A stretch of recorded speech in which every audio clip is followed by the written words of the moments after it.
On a donc un investissement aujourd'hui de près de 46 millions de dollars pour notre capitale nationale, 45,9 pour être plus précis. Donc, 46 millions de dollars pour des agrandissements d'écoles, pour 3 projets, en fait.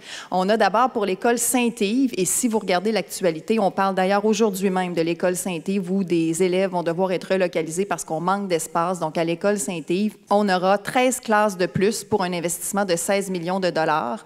Il y a aussi l'école du Campanile, où on est d'ailleurs aujourd'hui. Merci de nous y accueillir. Où on va ajouter 10 classes grâce à un investissement de 17 millions de dollars. Et l'école Saint-Louis-de-France, 8 classes de plus avec un investissement de 13 millions de dollars. Donc, 46 millions, 31 nouvelles classes dans 3 écoles qui sont toutes pas mal en plus dans un secteur là, qui est quand même rapproché autour d'ici à Sainte-Foy parce qu'on l'a dit, les besoins étaient criants dans ces 3 endroits-là.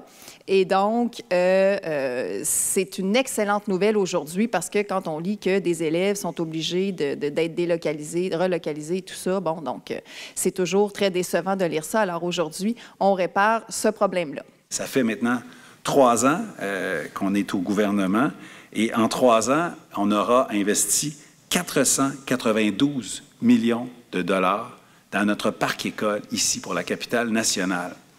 C'est énormément d'argent et pour prendre la mesure, il faut regarder ce qui s'était passé dans les 3 années précédentes. Donc, sous le précédent gouvernement, en 3 ans, ils avaient investi 256 millions en 3 ans et le nouveau gouvernement, lui, 492 millions en 3 ans. Donc, il y a un écart très, très important, on le voit bien, qu'on ne fait pas simplement continuer ce qui se faisait précédemment, mais on donne un coup de barre, on se projette en avant, on construit plus, on agrandit plus et on rénove plus que jamais les écoles de la capitale nationale.